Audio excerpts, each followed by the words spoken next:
Myself, Angita Tiwari, from LG Institute of Engineering and Technology, from ITICT department. I am going to take a session from the subject that is computer vision. Subject code is 317136114. The module that we are going to cover is module number 1. Module name is Overview of Computer Vision and its Applications. The topic that we are going to cover is photographic image formation, but here the topics that already been left in the last lecture with the models, we are going to cover this in this session.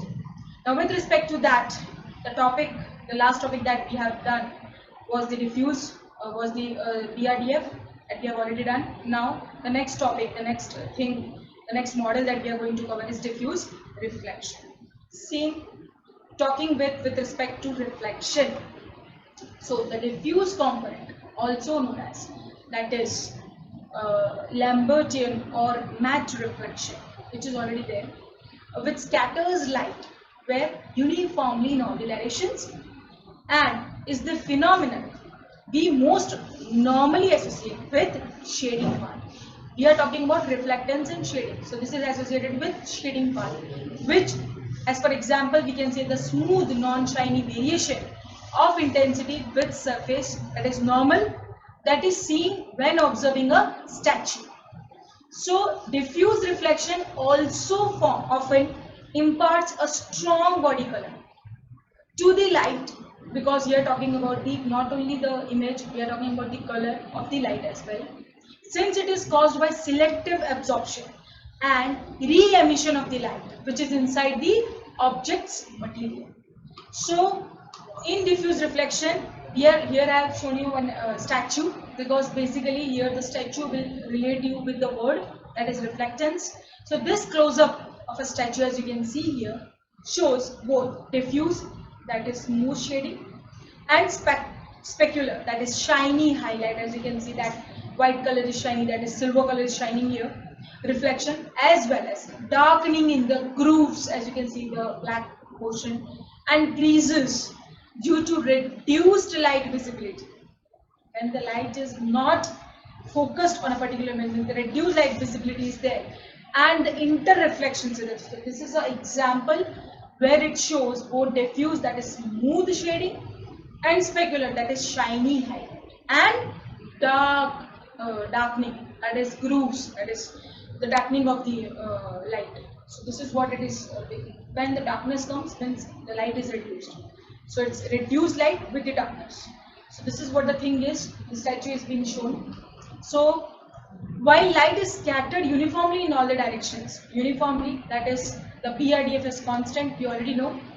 Here the function is being replaced by f of d, that is d of I, b of r, that is n factor, and lambda, which is wavelength, which is defined by f of d of lambda. Okay, this is the function that we are relating it. So the amount of light is dependent or depends on the angle, which is, we can say, between the incident light direction and the surface normal factor, which is theta of I, between a particular light source. Okay, so this is because the surface area exposed to a given amount of light becomes larger at oblique angles, because or becoming completely self-shadowed as the outgoing surface, that is normal points, which is away from the light. So this is what the thing is, the amount of light, why it is dependent. And when we talk about the surface area should be exposed to a fixed given amount of light, so that the distance is, if it is larger also, then also we can see that image at a particular clarity, and the larger the distance is, the clarity the less is. So with respect to that we are getting the different angles, we are comparing with the different angles, so that this completely self-shadowed will become as a completely visibility of the light. So with respect to that, the shading equation for the diffuse, we need to calculate the equation. So the shading equation for this diffuse reflection can thus be written as, so we have a predefined equation, that is L of D, which is comprising of U of R lambda, which is equal to summation of, means at discrete points, L of I of lambda, f of d of lambda cos theta plus theta phi. So this is what the summation is, which we can replace by L of I of lambda, FD of lambda, and this cos theta plus I, which can be replaced by d of I dot n of n as a vector. So this is a particular equation. Now where we can say d of I of n, I've already said, that is plus with raised to plus, which is equal to max. It can be a maximum value of 0, comma b of I dot n of vector. So this is what the equation is: maximum value or 0 or b of I dot n of I. So we have to create take the maximum value of it. Now specular reflection, another form. The second major component of a typical BRDF is specular, that is gloss or highlight reflection, which basically depends strongly on the direction of the outgoing light. So considering light reflecting off a mirrored surface, okay, incident light rays are reflected in a direction which is rotated by 180 degree fixed, okay, around the surface with the normal vector n. Now, whenever we talk about the light reflecting with a particular angle, the normal vector should be there with particular vector, particular direction. So we can compute the specular reflection direction, that is S of I. Okay, we are taking it as a condition is as S of I, which is equals to V of bar. Now V of this symbol which is showing here is a symbolic form, minus V of T. Okay, that is, we can say tau also, which is equal to 2 of n bar and n of t. Normal vector, it's transposition. E stands for transposition, means opposite. We are transforming it, minus I, okay, with the identity vector of V of I. So this is what the basic equation where we are calculating the specular reflection direction, which is also computed as S of I. Now, with respect to that, here, as you can see the diagram how it is calculated, we are having the same plane, okay, and the direction with the normal vector V of I and V of n. See, this diagram is basically related with the vector point. So how this V of vector is taken, as you can see the V of vector with normal vector n, which is equal to 0 or less than equal to or greater than 0. See, 4 things are there: less than equal to 1 means 0 or less than equal to 1, okay, where it will be situated. So it will be at the top. If it is V of n, V dot n is equal to 1, so it will be particular in the middle, as you can see the circle in the middle. Then we are having V of V dot n, which is equal to 0, it will be exactly that side. And if I am calculating V dot n less than 0, it will be totally down. See, if it is greater than 0, it will be up. If it is less than 0, it will be down. If it is equal to 1, it will be in the center. And if it is equal to 0, it will be at the left. So these are the 4 conditions that we need to keep in our mind. Then and only then we can understand the image, the object reflectivity, the image capturing everything. Now with respect to that, we are having the plane and we are having normal vector and V of I and V of n. And we are calculating with respect to 180 degree, because here we are reflecting with respect to angle 180 degree. Okay, so with respect to that, we are having the first A part, that is the diminution of return light caused by foreshortening, which depends on V of I and N of I. I have already said the 4 directions. The cosine of the angle between the incident light direction, that is V of I, and the surface normal N. And the second, that is mirror, the specular reflection, which that we have. The incident light ray direction, that is V of I, is reflected on the specular direction, that is S of I, around the surface normal, that is N. So this is what the basic concept or the basic requirement of the 2 of the forms with respect to the V of I dot n, that is normal vector, where it will be situated, that with the 4 conditions and with the 180 degree angle which is defined here. Normal vector is in middle, n, as you can see in the diagram. Okay, so these are the things are about the specular reflection. So the amount of light which is reflected in a given direction, that is V of r, thus depends on the angle theta s, that is cos of, that is -1. Cos of -1 means that is inverse V of r dot S of I. Because between the view directions, which view directions? So V of r and the specular direction, that is S of I. We have already shown in the diagram. Okay, so with respect to that, for example, the form that a model uses the power of the cosine of the angle. We are having an example of it. Okay, so here we'll get V of s, f of s, that is function of s, theta of s, and lambda, wavelength. Wavelength will be there. So which is defined with the formula, that is k of s of lambda cos k of c, okay, with respect to theta of s.